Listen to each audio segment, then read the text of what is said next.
और डॉक्टर साहब, जो सबसे पहला पॉइंट था आपका कि नेशनल ग्रिड पर डिमांड बढ़ानी है तो उससे टैरिफ में कमी आ सकती है, उस पर जो बोझ है वो फिर डिवाइड हो सकता है कंज्यूमर्स पर, लेकिन वो डिमांड इस बढ़े हुए टैरिफ के साथ कैसे बढ़ेगी? चूँकि जो भी कोशिश करेगा बिजली को ज़्यादा इस्तेमाल करने की, वो जितना ज़्यादा इस्तेमाल करता चला जाएगा उसके लिए टैरिफ उतना ही ज़्यादा बढ़ता चला जाएगा। तो पहले इसको सेटल डाउन करना होगा, टैरिफ को पहले मैनेज करना होगा, या फिर ये पहले कंजम्पशन बढ़ाएंगे तो ऑटोमेटिकली डिमांड में कमी वाक़ई हो जाएगी?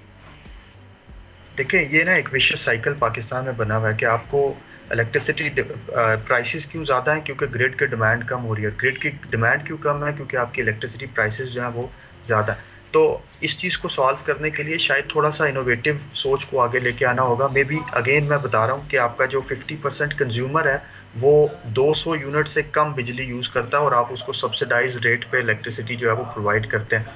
उनको बेशक सोलराइज्ड जो सिस्टम्स हैं वो दिए जा सकते हैं ताकि उनका बोझ जो है, सब्सिडी का बोझ कम किया जा सके।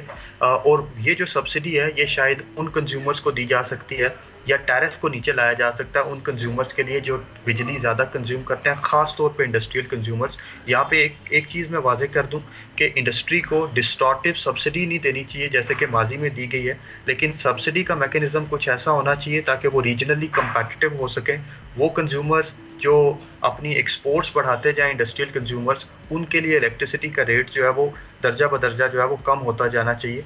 तब जाके आप जो है वो थोड़ा सा एक रैशनल वे में इस कनंड्रम को, इस विशियस साइकिल को सॉल्व कर सकते हैं। सब्सक्राइब करें और बेल दबाएं ताकि कोई खबर रह न जाए।